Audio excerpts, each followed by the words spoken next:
Good morning. I'm back at the garden today. I've already done a bit of walking around and I will soon settle down for my work. And before I start, I thought I would share with you some thoughts about what led to my mindful journey. I think that these were the conditions, perhaps the precursors for my mindful discovery, which came quite a bit of time later on. But what happened first was around 5 years ago. I started to realize that I was caught up in my mind all the time. And it wasn't a nice place to be. Actually, it was more like a garden full of thorns. So no matter which side I touched, it was very prickly. It was an anxious place. It was a dark place. It was an unhappy place. It wasn't a place that I could rest. It wasn't a place where I could feel happy or comfortable.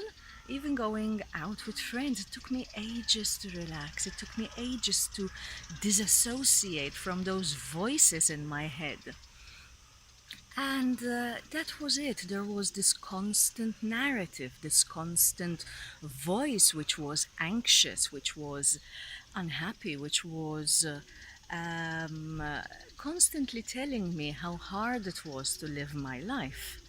And the more my mind threw up these thoughts, the more I identified with these thoughts, the more isolated I felt, because I no longer could see that other people had issues, that other people had problems and a hard life. I thought everyone else had a gilded life and experience, and everyone else coped much better, and yet it was so difficult to be me. And I felt very lonely and I felt very unhappy, and I didn't know how to improve things.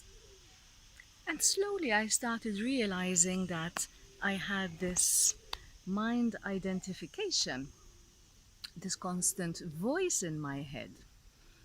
And later on in my practice, I came across the writings of the teachings of a spiritual leader, a teacher. His name is Eckhart Tolle. And one of the concepts that he introduced to me or to the world was a concept which is very applicable to this constant mind identification. And I would like to share it with you. So basically, he distinguishes between two types of time. So there is clock time and there is psychological time. So if we want to be mindful, we need to try to make a distinction between the kind of thinking that we do. Clock time is the time where we allocate time for thinking, time for doing, time for planning. Um, One of the questions I had initially when I started mindfulness was, but how can I stop thinking? How can I stop? How can I stop planning? How can I stop this? Otherwise, what? My life is going to stop, and I'm supposed to sit on a bench and just enjoy my surroundings. But life goes on.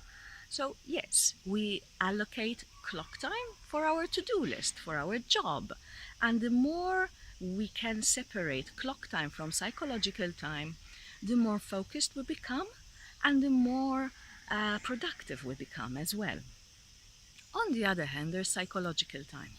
Psychological time is when we are caught up in our mind, when we are constantly giving in to that narrative, to the anxiety, to the thoughts and fears and dreams, and it tends to cloud your judgment. It tends to take over. It tends to make you very unproductive because you are just constantly in your mind.